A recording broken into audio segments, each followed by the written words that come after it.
Welcome everyone. कक्षा 3 हिंदी व्याकरण में आप सबका स्वागत है। आइए देखें संज्ञा।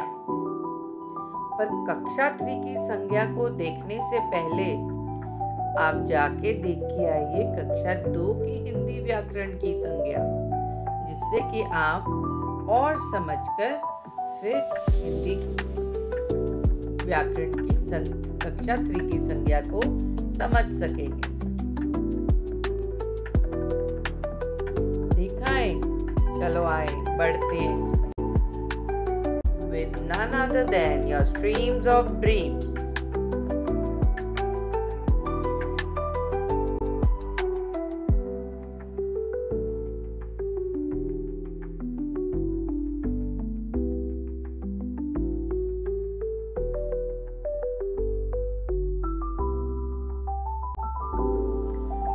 अब वापस से वही प्रश्न, संज्ञा क्या है? किसी भी व्यक्ति, पर्सन, वस्तु, थिंग,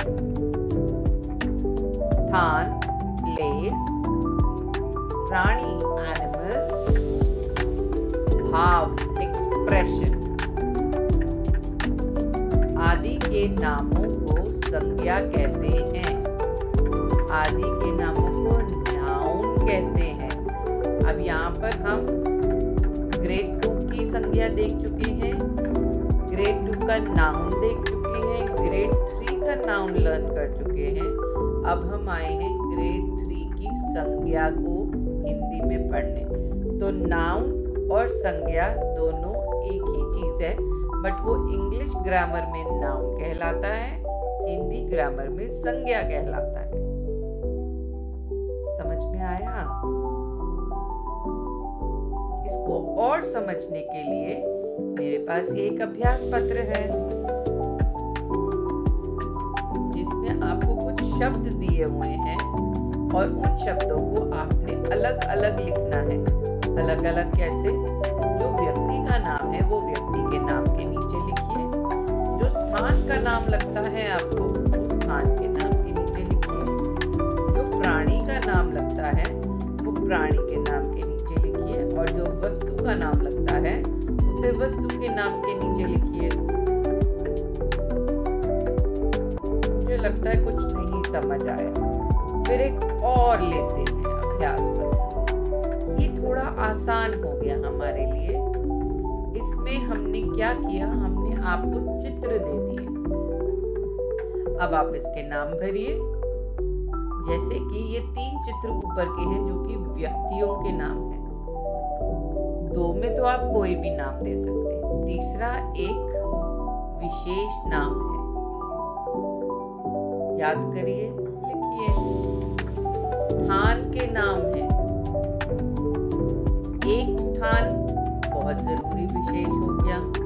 दूसरा स्थान भी बहुत जरूरी विशेष है, जहाँ हम शाम को खेलने जाते हैं। तीसरे स्थान को आप कोई भी नाम दे सकते हैं। फिर आया प्राणियों के नाम, जिसमें कि आपको असल चित्र देखकर उसका नाम लिखना है। फिर वस्तुओं के नाम, ये थोड़ा मैंने आसान कर दिया आपके लिए। तो ये करने के बाद में आप दोनों पर अपने नाम लिखिए। आप डाउनलोड भी कर सकते हैं इसको, या एक स्क्रीनशॉट भी ले सकते हैं। इस पर अपना नाम लिखकर वापस मुझे कमेंट बॉक्स में भेजिए। अब आए हमारे संज्ञा के भेद। कौन कौन से हैं हमारे भेद? जैसे कि प्रॉपर नाउन। अरे ये तो हम कर चुके हैं, पर हिंदी में नहीं किया ना हमने, जिसको हम कहते हैं व्यक्तिवाचक संज्ञा। फिर आया common noun. Once again we know it, but in Hindi it is called जातिवाचक संज्ञा। व्यक्तिवाचक व्यक्ति, जातिवाचक कॉमन। भाववाचक संज्ञा, किसी का भाव समझना। इंग्लिश में उसको कहते हैं एब्स्ट्रैक्ट नाउन। कितना सिमिलर होता जा रहा है, एक दूसरे से मेल खाता हुआ होता जा रहा है। इंग्लिश में नाउन अभी हमने पढ़ा, इतनी सारी वर्कशीट्स करी, अब हम हिंदी में भी वही चीज करेंगे, अभ्यास पत्र करेंगे और इसको अच्छे से समझेंगे। व्यक्तिवाचक संज्ञा, प्रॉपर नाउन। अब इंग्लिश में तो आपको पता है प्रॉपर नाउन किसको कहते हैं, बट हिंदी में क्या कहते हैं प्रॉपर नाउन को? व्यक्तिवाचक संज्ञा, वो तो हमें समझ में आ गया। चलिए इसको समझते भी हैं। जिस शब्द से किसी विशेष नाम का बोध हो उसे व्यक्तिवाचक संज्ञा कहते हैं। जैसे कि किसी विशेष व्यक्ति का नाम, किसी विशेष वस्तु का नाम, किसी विशेष स्थान का नाम, उसे व्यक्तिवाचक संज्ञा कहते हैं। मुझे लगता है बहुत अच्छे से समझ नहीं आया, तो मेरे पास कुछ और उदाहरण हैं जो कि आपको बहुत अच्छे से समझा पाएंगे। मैं अगर स्थान की बात करूं तो विशेष चित्र सबसे पहला है भारत। फिर एक लड़की बनी है, पर लड़की का विशेष नाम है सपना। फिर एक हमारे हैं यूपी जी। फिर हमारा आया एक त्योहार, इधर है होली, उधर है रक्षाबंधन। तो त्योहार तो कोई भी हो सकता है, लेकिन विशेष नाम क्या हुआ? होली का, जिसमें हम रंगों से खेलते हैं और अपने भाई को प्यार से कलाई पर राखी बांधने को रक्षाबंधन कहते हैं। पूजा हम सभी करते हैं, पर एक विशेष किताब जिसमें हम राम की कथा सुन सकते हैं, सीता जी के वनवास जाने का कारण जान सकते हैं, हनुमान जी कौन है वो जान सकते हैं। तो वो कहाँ से पता चलेगा हमको? रामायण से। पहाड़ों पे हम घूमने जाते हैं, लेकिन कौन से पहाड़ का क्या नाम है हम कैसे जानेंगे? तो वो होगा एक विशेष नाम। तो यहाँ आ गया हिमालय। हम बहुत मार्ग घूमते हैं, किसी विशेष मार्ग के नाम से अगर हम जाएं तो उसको बोलेंगे व्यक्तिवाचक संज्ञा। जैसे कि अशोक मार्ग। किसी भी दिशा में मैं घूम सकती हूँ, लेकिन किसी भी दिशा में जाने के लिए क्या मुझे समझ में आना चाहिए कि मैं उत्तर में जा रही हूँ, कि मैं पश्चिम में जा रही हूँ, मैं दक्षिण में जा रही हूँ, या मैं कहाँ जा रही हूँ? तो एक दिशा के नाम को भी हम व्यक्तिवाचक संज्ञा से जोड़ेंगे।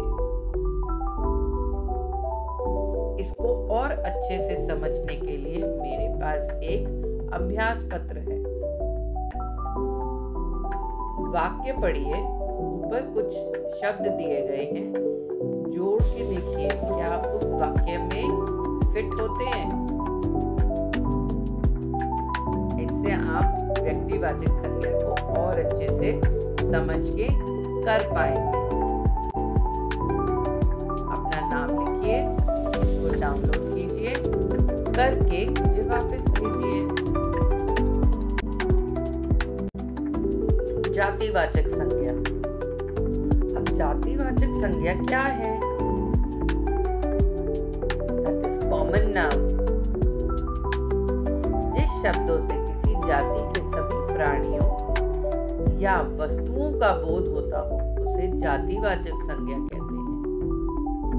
जैसे कि उदाहरण के तौर पर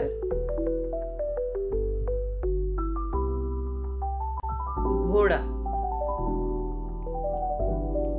जाति है, कोई भी हो सकता है। फूल फिर से कोई ना कोई जाति है। मनुष्य कोई नाम नहीं दे रखा, सिर्फ मनुष्य बोला है। वृक्ष, बच्चा, जानवर, नदी, अध्यापक, बाजार, पहाड़, तो ये सब जातिवाचक है। अगर मैं इन्हीं सब चीजों को लेकर एक विशेष नाम जोड़ जाइए पिछले पेज पर, समझिए। जातिवाचक संज्ञा। समझ आया? बादल मेरा घोड़ा है या मेरे घोड़े का नाम बादल है। गुलाब के फूलों की महक बहुत अच्छी आती है।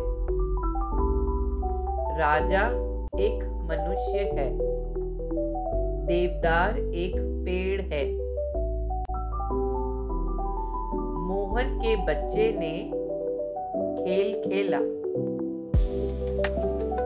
इस तरीके के अगर आप बात करेंगे तो आप एक विशेष नाम के साथ में जातिवाचक संज्ञा को जोड़ रहे हैं, एक जाति को जोड़ रहे हैं। इसको और समझने के लिए मेरे पास एक अभ्यास पत्र है आपके लिए, जो कि नीचे गए वाक्यों में आपने ये कुछ शब्द दिए गए हैं, इनको भरिए। आप समझ जाएंगे कि कैसे जातिवाचक संज्ञा भरी जाएगी। भारत में कई डैश हैं। मैं कह सकती हूँ भारत में कई पक्षी हैं, कई पाठशाला है। तो जोड़ के देखिए। और ये एक बहुत ही मजेदार अभ्यास पत्र है आपके लिए, जिसमें कुछ शब्द दिए गए हैं, पर ये एक कहानी है। इस कहानी को पूरा करने के लिए हमें इन शब्दों का प्रयोग करना है, ताकि मेरी ये कहानी जो कि जातिवाचक की है पूरी हो सके। क्या आप मेरी इसमें पूरी होने में मदद करेंगे? तो दोनों को या तो डाउनलोड कीजिए, नहीं तो एक स्क्रीनशॉट ले सकते हैं। इन दोनों को करिए, मजे से करिए, और उसके बाद में अपना नाम लिखकर मुझे वापस भेजिए कमेंट सेक्शन में।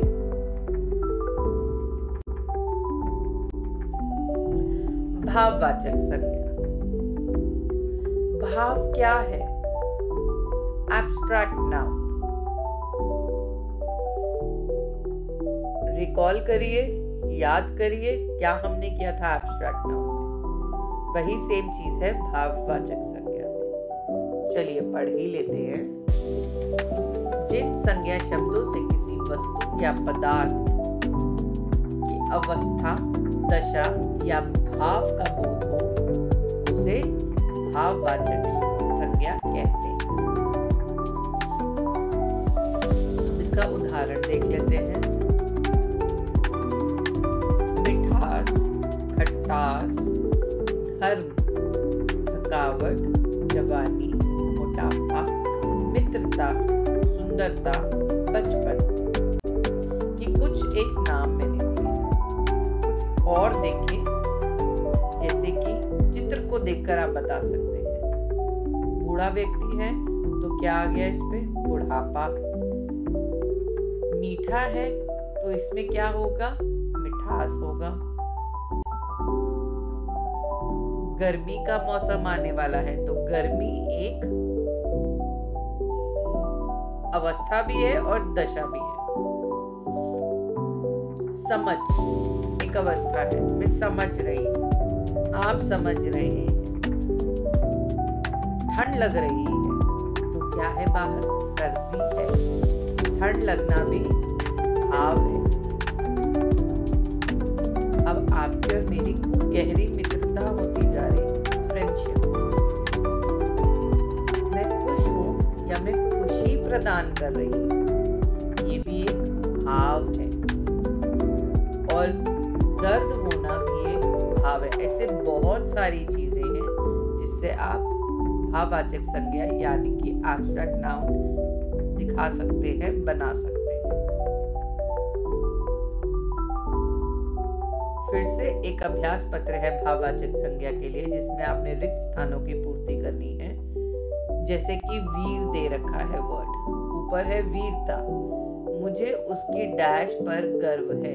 अब वीर पर गर्व है, आपने एक मनुष्य पर गर्व किया, वो एक वीर है, वो एक जातिवाचक है। लेकिन उसी का भाव क्या बना? वीर ने क्या दिखाई? अपनी वीरता।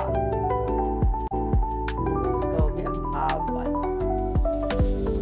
जातिवाचक, भाववाचक दोनों साथ साथ चलते हैं। कई बारी जातिवाचक, व्यक्तिवाचक और भाववाचक तीनों साथ साथ चलते हैं। आगे की आगे आप लिखेंगे तो आपको समझ में आ जाएगा।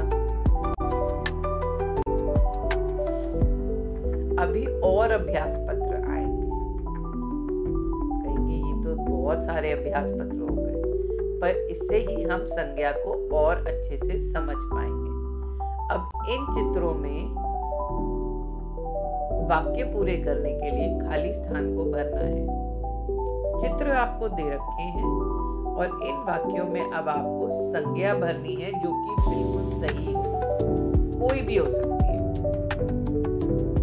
चाहे वो व्यक्तिवाचक, चाहे वो जातिवाचक, चाहे वो भाववाचक, लेकिन आपको चित्र दे रखा है तो आप लिखेंगे चित्र देखकर उस खाली रिक्त स्थान पर अपना एक शब्द। आप चाहें तो इसके आगे वो भी लिख सकते हैं कि कौन सी संज्ञा। ये एक और भी मजेदार हमारा अभ्यास पत्र है, जैसे कि व्यक्तिवाचक संज्ञा, जातिवाचक, भाववाचक अलग अलग है। तो नीचे दिए शब्दों में से अब हमने छांट छांट के लिखनी है कि कौन सा व्यक्तिवाचक है, कौन सा जातिवाचक है, कौन सा भाववाचक है। लिखिए, डाउनलोड कीजिए, पूरा कीजिए और वापस अपना नाम लिखकर मुझे कमेंट बॉक्स में वापस भेजिए।